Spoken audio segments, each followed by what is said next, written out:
Enti itu dipasangnya lah kotak kayu tuh di kepalanya Colin, dikurungnya kepala Colin ini pakai peti kayu, jadi macam dipakai ada helm. Dan bagian dalam kotak kayu itu ternyata sudah dilapisi karpet peredam suara. Jadi suaranya Colin mau teriak kayak gimana, apalagi udah mulutnya udah simpel juga kan, nggak bakal kedengar dari luar peti. Udah gitu kan si Colin. Nah nggak lama kemudian barulah mobil ini kembali melaju kencang meninggalkan tempat itu dengan kepala terkurung di dalam kotak kayu. Colin waktu itu hanya bisa pasrah, Wak. Dibawa entah kemana oleh si Cameron sama si Janice ini, dia nggak tahu sama sekali. Dan memang inilah awal dari kisah mengerikan yang akan menghantui hidupnya Colin selama bertahun-tahun ke depan.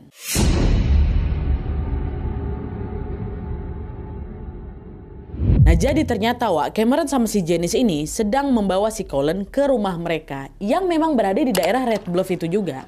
Nah sesampainya di sana mereka ini nggak langsung masuk ke rumah, Wak. Mereka nunggu dulu sampai malam di luar, jadi biar nggak ketahuan sama tetangganya ya kan. Barulah setelah malam Cameron pun melepaskan kotak kayu dari kepalanya si Colin, tapi matanya masih ditutup tuh sama si Colin, sama si Cameron ya kan.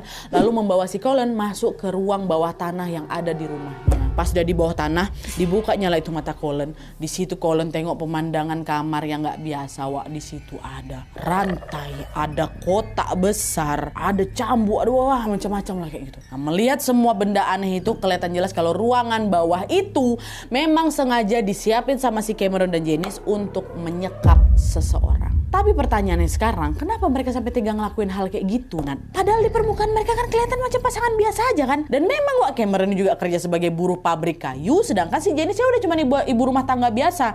Nah tapi Wak, yang nggak kalian tahu, di balik kehidupan sederhana itu ternyata mereka berdua ini menyimpan rahasia kelam yang tidak banyak orang tahu, Wak. Terutama tentang kebiasaan mengerikan. Kebiasaan mengerikan yang aku maksud di sini adalah Cameron ini atau si suami ini punya obsesi aneh yang disebut sama bonbon.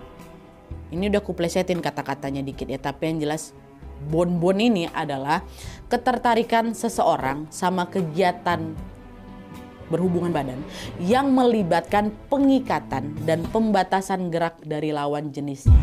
Jadi biasanya cewek ini bakal diikat, diborgol lah, kayak gitulah. Kalian tahu kan si bonbon itu apa kan? Nah awalnya Wak, Cameron melampiaskan obsesi itu ke Janice, ke istrinya.